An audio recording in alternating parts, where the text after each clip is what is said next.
what should you look for in an advisor as far as an investment philosophy? What's so important about that? Well, I think the important thing is to make sure that your advisor has an investment philosophy. Yeah. I think is number one. It's important for the client's investment philosophy to mesh with the advisor's investment philosophy. So I'll give you an example.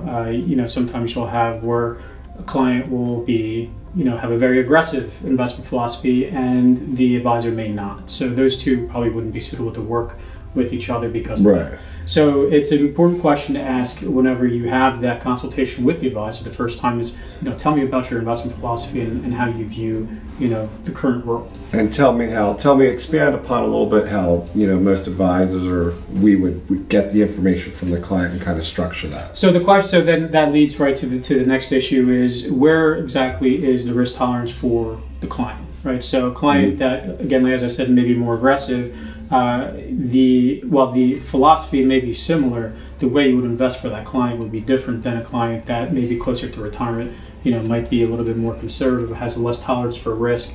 They're not going to be in the same kind of portfolio. Right. So generally speaking, the risk tolerance is going to lead the path to how the investments are going to be, individually invested. Right.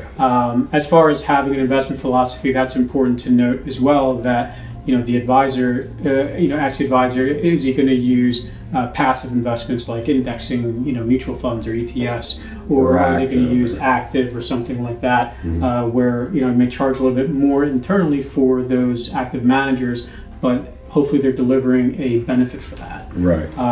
So, or whether they use individual stocks in the portfolio or what have you. That's right, because there's a lot of advisors that use only mutual funds, and there's nothing wrong with that. That's the way that they invest, and as long as the client, is okay with that, then everything is fine. It doesn't have to be more one way or the other.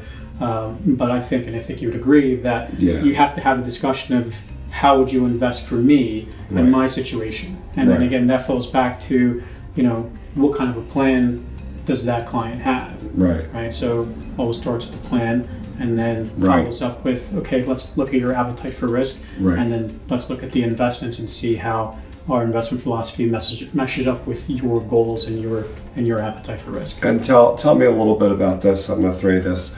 A lot of clients aren't investors; they may be savers. That's right. So there's a big difference between an investor and a saver. Right. An investor can, will take a little bit more risk and will have a little bit more of an appetite. And they understand the understand the daily gyrations of the market. And the saver may not. Right. And you have to treat those two clients completely different as they are. They're individuals and they have their own goals and their own fears and anxieties. Savers are still good. We just have to provide something that is safe, like maybe a CD or whatever, something that doesn't take risk into an account, right? Right.